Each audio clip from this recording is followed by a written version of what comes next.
اس کے پچھلے تمام گناہ معاف ہو جاتے ہیں، اللہ کے رسول صلی اللہ علیہ وسلم نے فرمایا۔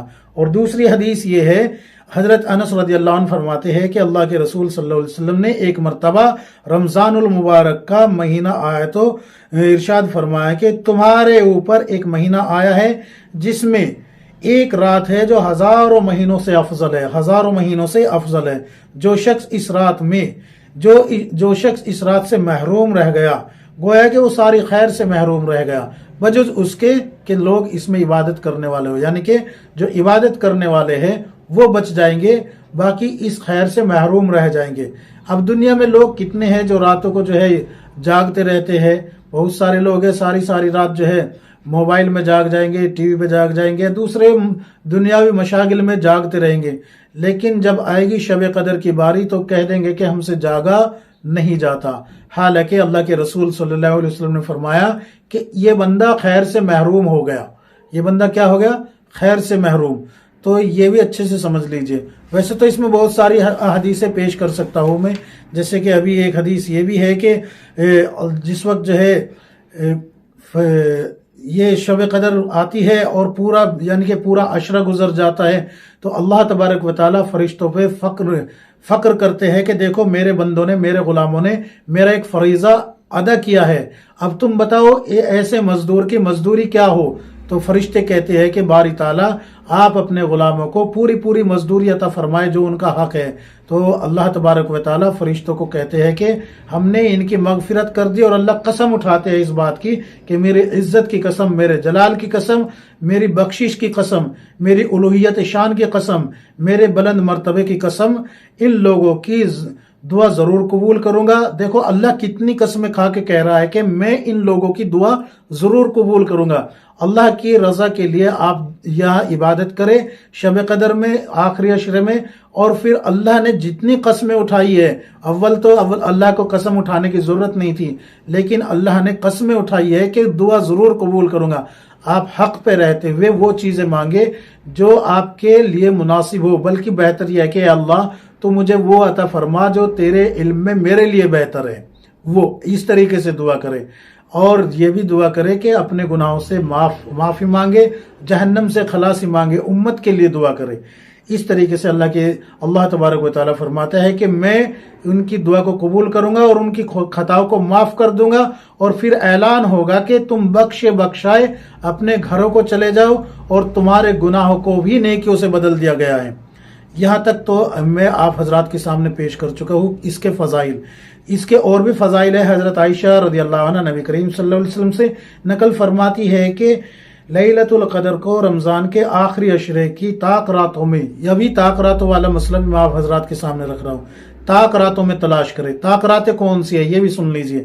طاق راتیں 21ویں، آج 20واں روزہ ہے، تو آج 20ویں روزے کی جو رات آئے گی، اب افطاری کے بعد جو رات شروع ہوگی، یہ 21ویں شب ہے۔ تو اس میں اعتکاف میں بیٹھنے والے عصر اور مغرب کے درمیان میں اعتکاف کی جگہ میں داخل ہو جائے، یعنی کہ مسجد میں بیٹھنے والے ہیں تو مسجد میں بیٹھ جائے، اور عورتیں گھر میں بیٹھ رہی ہے تو بیت مسجد یعنی کہ جہاں پر وہ نماز کے لیے انہوں نے جگہ مخصوص کر رکھی ہے وہاں پر جو ہے اعتکاف میں بیٹھ جائے اگر بیٹھنا چاہتی ہے۔ تو یہ طاق راتیں ہے۔ طاق راتیں 21ویں رات ہے، 23ویں رات ہے، 25ویں رات ہے، 29ویں رات ہے۔ یہ ہے، ان 5 راتوں کو اچھے سے یاد کر لیجئے، 21، 23، 25، 27 اور 29، یہ ہے تمام راتیں۔ اس کے علاوہ بھی بہت ساری روایتیں ملتی ہیں، لیکن حضرت عائشہ رضی اللہ عنہا نے آپ صلی اللہ علیہ وسلم سے سوال کیا کہ یا رسول اللہ اگر میں لیلۃ القدر کو پاؤں تو کیا مانگوں؟ تو اللہ کے رسول صلی اللہ علیہ وسلم نے فرمایا اللہم انک عفو تحب العفو فاعف عنی، یہ دعا پڑھے۔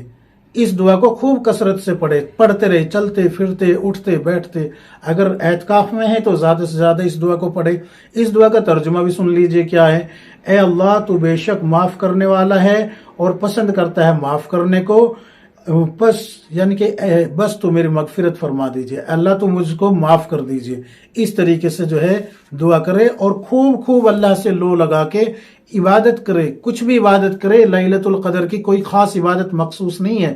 سب سے خاص مخصوص عبادت کیا ہے؟ اعتکاف ہے، اور اعتکاف میں کیا کیا عبادت کرنی ہے یہ مخصوص نہیں ہے، لہٰذا تھوڑا تھوڑا سبھی کر لیجئے، کچھ نوافل پڑھ لیجئے، کچھ تلاوت کر لیجئے، استغفار کی کثرت زیادہ رکھے، لا الہ الا اللہ کی کثرت زیادہ رکھے، اور جہنم سے پناہ مانگے اللہ کی، اور اللہ سے دعا کرتے رہے اللہ جہنم سے نجات عطا فرما دے، اور جنت کے حصول کی کوشش کرے، یعنی کہ جنت حاصل کرنے کی کوشش کرے، اللہ کو راضی کرنے کی کوشش کرے۔